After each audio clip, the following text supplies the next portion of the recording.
quick video here of on the Shawn Ryan clips of Jim Caviezel, sorry, who played Jesus in The Passion of Christ. He said he actually died during the film because he got struck by lightning. Ooh! So listen to that. It's only 5 minutes long.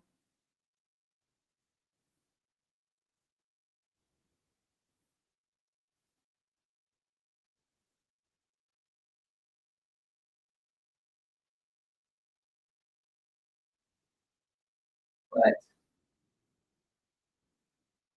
for me, it's paused in the studio, and then it'll kick me out. Give me a second, guys.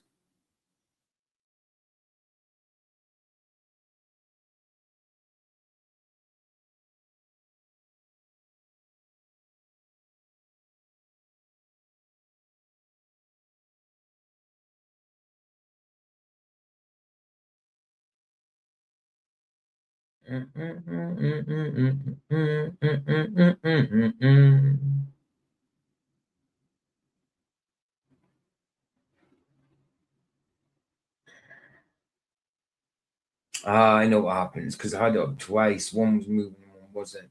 Idiot. Here, and I remember looking at him. I shot me out of my body.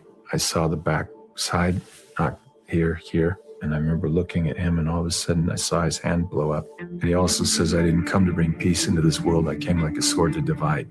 The fifth take, it was bizarre. The wind was blowing hard, and that's all right, Bazza. The clouds were. It felt like I could jump up and touch them, and that was very mystical. What was happening in the ground? You could feel something in the ground, and then the wind was blowing, and I couldn't. I could see everybody. There were about 350 people that were around me on a hill, and the wind was blowing, and then I couldn't hear the wind, and I could feel the suctioning occur, and then it was probably more like 3 seconds. It felt like 5, but it was probably less than that. And then boom, I shot me out of my body. I saw the back side, not here, and then I was back. Then Jan Michelini runs over, and I remember looking at him, and all of a sudden I saw his hand blow up. Sparks came out. There was another shot that came down, and then I was in shock. And then so I was on a lot of medication until 2009 was my first surgery at Stanford, and then my second one was at Cleveland Clinic in 2014, and that saved me, saved my life. I died on the operating table. I've never told that, but I died. Dr. Gillenoff, Dr. Griffin were my doctors. They witnessed it. They brought me back, but I was supposed to be here. But the reason why I brought that up is I felt incredible peace and love that's waiting for us. When you died? Yes. It was amazing. And I didn't, I had this, just hang on for a second. It was really calm.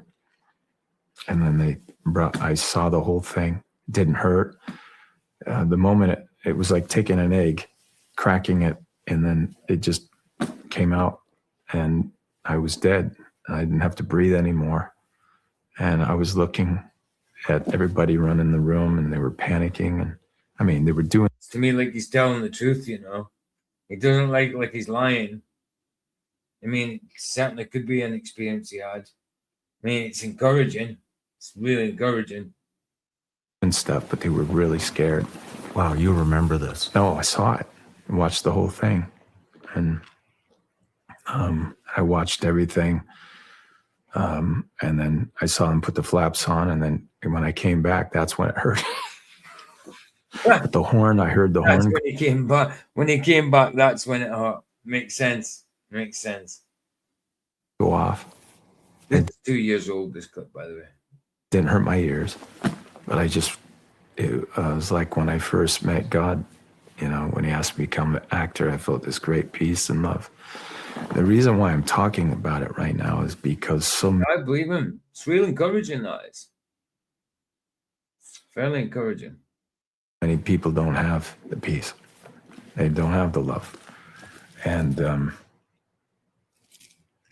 when I was on the cross, you know, Jesus, he says 7 things. And he says,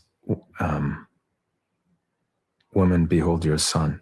Yeah. To John, he says this. John, behold your mother. Your mother. In Aramaic, woman is intatha. And then he calls her also Emi, mother. He differentiates. The last thing he says was, Ella, lama sabachthani. People have to say, why? And the woman is Genesis. I will put enmity between the woman's seed and his. And the Mother Mary is the ark. She carries the Son of God to us. And she is the most beautiful. She did. She did. She was blessed for carrying Jesus. She's no deity. Remember, Jim? She's no deity. Thing there's ever been. And he asks me to love. I'm obeying Jesus. I'm obeying him. Jim, why don't you go to Jesus? Because I'm obeying Jesus when he told me to take the mother and the sons of Zebedee were at the foot of the cross. The mother of Zebedee, John, James. Didn't turn around and mean that Mary was everybody's mother. He was on about, he was saying to James, to John, his disciple. And it means mother of absolutely everybody, every Christian in the world. That's not what it meant. John, their mother was there. I'm sure she believe you had this experience. Wait, I'm the mother. Jesus often talks about who's my brother, who's my sister. I mean, you know, I do believe she should be respected, just not worshipped. He also says, I didn't come to bring peace into this world. I came like a sword to divide. Right. And that's the generational sin that's passed on. A lot of us lose. He came like a sword to divide, sort the wheat from the chaff. You know, people think it's all about unity. No, Jesus didn't come for unity. Unity within his own body, yes, but he came to divide the wheat from the chaff. Our own families. He says, who's my brother? You're my brother. Hey, everybody, I'm Shawn Ryan. Click here to subscribe to the... Let's see what else he's got. Let's see if we've got another little quick clip. Let's go to his channel. Go to his channel. See what he's got there. That was 2 years ago. Let's get just a quick clip. Let's see what we got. These online kid games are evil. Secret energy weapon. Purchase backup device official preview.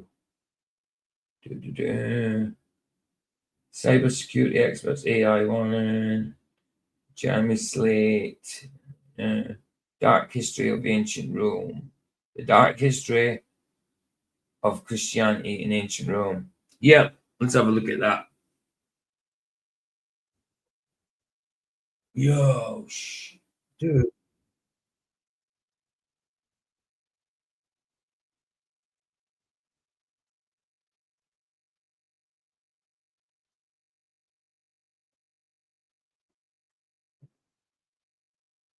Ah,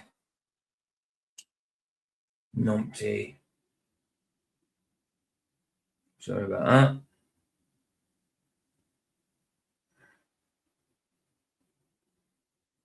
Right.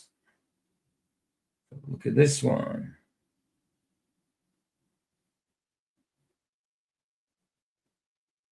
A lot of people are saying the more the government removes God from everything, from our culture, from our schools, seems like they're trying to get him to disappear. Did the Roman Empire do that too?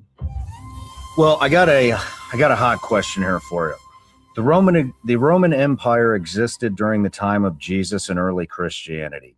How did Rome's power and policies It certainly did. It certainly did. shape the spread of Christianity? And did the Romans realize how significant that movement would be? Well, they adopted it, but they still injected the paganism into it. Roman Catholicism. Hence what you've got today with Roman Catholicism. Not necessarily Catholicism, but certainly Roman Catholicism. So I don't think initially, because you have to look during the time of Jesus, they couldn't tell the difference between Christianity and Judaism. There wasn't a big ability to tell a difference between that. They thought it was kind of a sect. Exactly, Barzan. Words of Jesus. How shall we pray? Our Father, who art in heaven. Exactly. Our Father, who is in heaven. 100%. Of Judaism, and it's a small percentage of the actual empire. You're looking like 1% or less during the time of Christ, and there's really only one Roman historian that actually even writes about Christ. His name's Titus Flavius Josephus. He was a Jewish historian that when Palestine is conquered and that area is conquered, he comes and lives in Rome and he works for the emperor. And if you read a Roman Jewish historian, okay, got you. Letters of the emperors, I'm trying to remember which one it is. It might be Vespasian, and he's writing to one of the governors, and he's trying to explain Christianity to him, and he just doesn't understand it because he's like, wait, they eat the body of someone, and like he just didn't understand it. And he's like, well, what? I think it was Pliny the Younger that's writing to me. Well, I mean, when it comes to like Catholicism or Roman Catholicism, they certainly. That's what they think when you're eating the body of Christ. They're literally turning the bread into the body of Christ and literally turning the blood into the blood of Christ. Where when Jesus said to do it, he says, do this in remembrance of me. It's a symbol, not actual. It's symbolic, not actual. Is it hypostatic communion? Vespasian. And he's like, well, what do we do with these guys? He's like, all right, just leave them alone. Because for the most part, unless you're causing upheaval, Rome was very permissive. And that's because they brought in gods from all the other empires and territories and things that they conquered. They brought in gods from all the other empires? Correct. So you could live in Rome, but you might worship Isis, which is an Egyptian god. Or you might. That's to do with the nature of God. Sorry, my bad. Forget about, I said hypostatic union, a communion, but I meant hypostatic union. Sorry, that's something completely different. That's the two divine natures of Christ, sort of thing. That's kind of what it means. Sorry, my bad. I can't remember what it's called. Worship Apollo because they had their traditional pantheon of 12 gods, but they also borrowed gods from other societies they conquered or basically annexed. So it became very popular to do that. Now, so when you say borrowed, do you mean accepted? Accepted the gods. You could have basically it was freedom of religion. It was yes and no, because the thing you have to look at is the Romans believed in this thing called the peace of the gods. And when things were going well, it meant they'd achieved the peace of the gods. So when things aren't going well, that's when you're going to have persecutions of Christians and other groups. So like you see this during the time of Nero. There's the great fire of Rome in 64 AD. And Nero gets blamed very heavily for it. So the thing he's going to do is persecute Christians because he has to blame it on someone. And you move. The term I was looking for was transubstantiation. The Catholic term for the changing of the entire substance of bread and wine into the actual body, blood, soul, and divinity of Jesus Christ is the transubstantiation. Transubstantiation. Yeah, that's it. This miraculous change occurs during the consecration at Mass, where the appearance of the bread and wine remains, but their essence becomes Christ. So that's when it becomes actual body, actual blood of Christ. Is transubstantiation. transubstantiation. Mad. Oh, you had that convo last Mass, did you? Nice. So it's transubstantiation. I was getting that mixed up with the hypostatic union. That's why I was getting it mixed up with. My bad. Further down the road, and in around 250 or 251, there's an emperor named Decius, and they're experiencing climate change, so they don't kind of know what to do about it. What? One of the things that allowed the Roman Empire to rise. Climate change. Just, it was probably just hotter or colder. Some people, sometimes we get hotter years, sometimes we get colder years. I don't think it's got anything to do with climate change. Is something called the Roman climate optimum. It means from 200 BC to about 280, they had perfect weather. So they could grow food in areas that now you couldn't. And as climate starts changing, as they start having difficulty with their borders, with money and things in the mid-3rd century, Decius makes a law that everyone has to sacrifice to the Roman gods because it'll restore the peace of the gods. And when Christians don't do that, there's a huge persecution of Roman gods, pagan, adding it in with Christianity doesn't work. Christians that happens. That's what triggered it. Yeah. So they were open to it. Unless until- things weren't going well, then they Gotcha. kind of needed somebody to blame. So then Diocletian's going to do that again in the 280, well, around 300. He's going to be persecuting Christians because he's trying to restore the peace of the gods. But anytime things aren't going well, an emperor. What's up, Baza? Oh, it's made, PJ. Every mass they pray against climate change. Do they? Oh, for goodness sake. Wow. Pray against the ice caps melting and all that. Yeah, okay.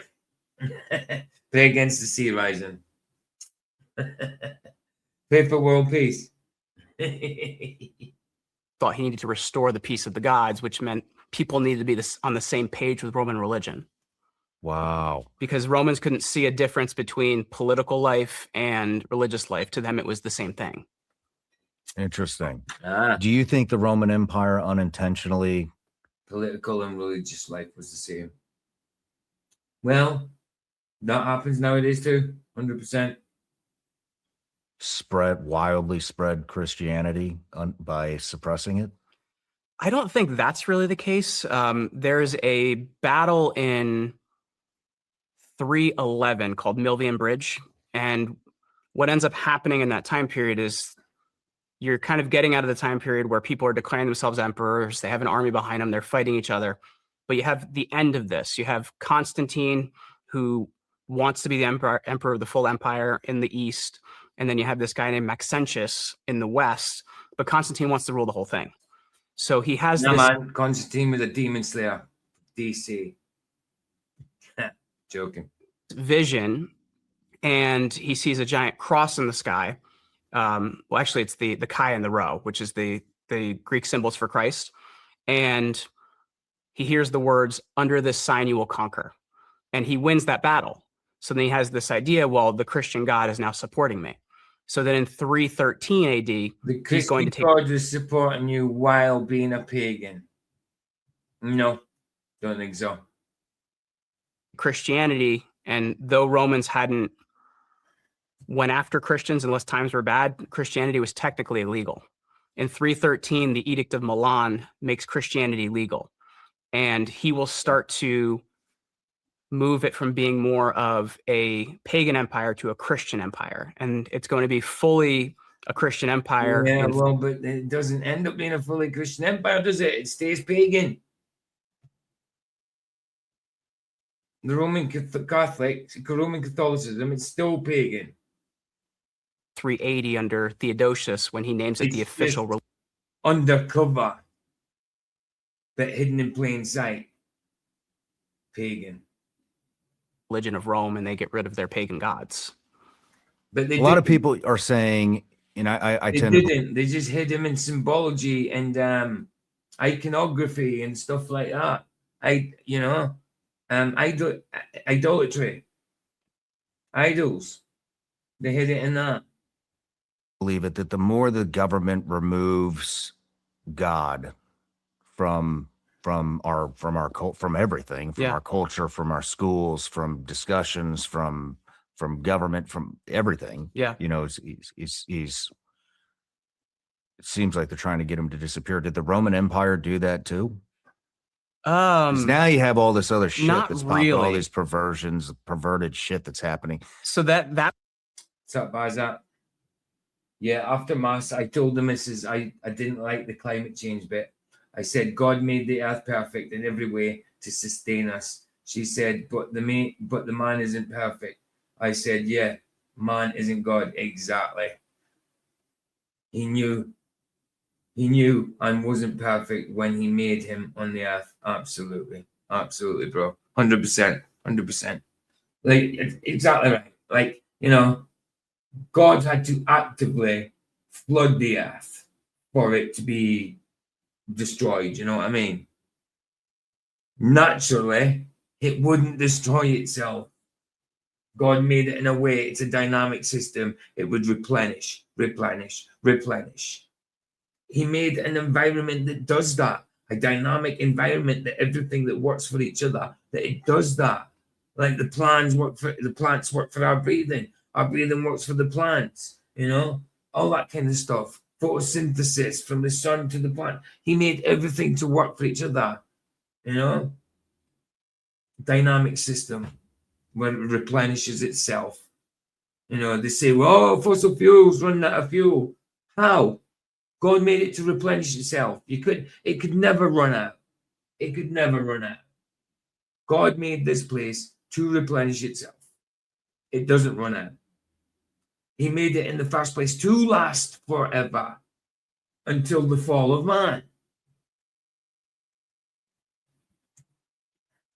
That was actually the second and third century for Romans. Like things are when things aren't going well, you have a lot of the perversion and things like that. There's a emperor in the early 220s. He's a teenager, and his name's Elagabalus, and he's the priest of a cult called Elagabal, which is from Syria, and they worship a conical black rock. So he has a wedding for his black rock where it's carried through Rome in a chariot. He was personally pulled by a chariot of prostitutes. He married a Vestal virgin, and he put his hairdresser in charge of the grain supply. So, Baza, if we somehow manage to blow each other all up, and burn the entire mess down to dust, still come back. Absolutely. Absolutely. Even if you burn all the forests down, all that kind of stuff, packed up all the plants, dug up all the roots, all that kind of thing, burned all the seeds, killed all the animals, all that kind of stuff. It would still replenish. Guaranteed. Because you couldn't do it. You couldn't eradicate everything on the earth. The only person that could do that, not person, well, sort of person, but the only one that could do that is God. He made the system to work for itself. That is supernatural. That is supernatural, made into natural. It's great, fantastic, amazing. So he was also having parties where he was pushing the Senate to basically have orgies, which they were not super happy about. So things are really bad in the 3rd century. He's They're dead. Oh, our missus. Assassinated, and his body's actually drugged through the streets. But if you look at things actually improve spirituality wise, and it starts to become more of a Christian nation. But the problem is the West's sins had been so deep, it was hard to fix.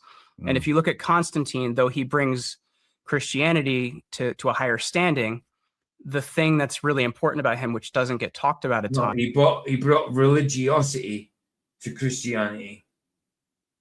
It's not really Christianity, but he brought religiosity to Christianity. That's what he did. And he actually fixes the currency. He takes and he'll repossess a lot of the pagan temples, and he starts minting gold coins from them. And in the year 314 in Trier, Germany, he mints less than 100 gold coins. And he's going to actually follow that process until he dies in 336. And by the time he dies, Rome is now on a gold standard. He's done it gradually every year until he dies. That currency is going to go without inflation till about the year 1000. So that's actually the thing that helps the East to survive. But a lot of Rome's sins have been created when it was a pagan empire. So just spirituality couldn't really fix that the kind of levers of power were broken. No matter where you're watching the Shawn Ryan show from, if you get in, There's that then. There's that, guys. That was quite interesting. Right, that's it, guys. Thanks for watching this. Bless you guys. Flats is literally debating in 25 minutes. That's the link for the chant. Is that the link? No, sorry. That's the link for Jim Caviezel. Shawn Ryan clip. Sorry, I'll get it right now. Chat. Just in case you want to be there. Copy link address. That's Flats' link for literally 25 minutes away. I'm going to probably be there for a little bit. Hopefully, if I'm not too tired, but I'm going to try and be there for a bit. But nice one, guys. Thanks for sitting watching the film with me. Gospel of John. Ace film. I like that one. I'm glad it came across my feed. Nice one, guys. Bless you, and I'll see you in a little bit. Always a pleasure. Here the sunset's free. It's free. Indeed. Ta-da.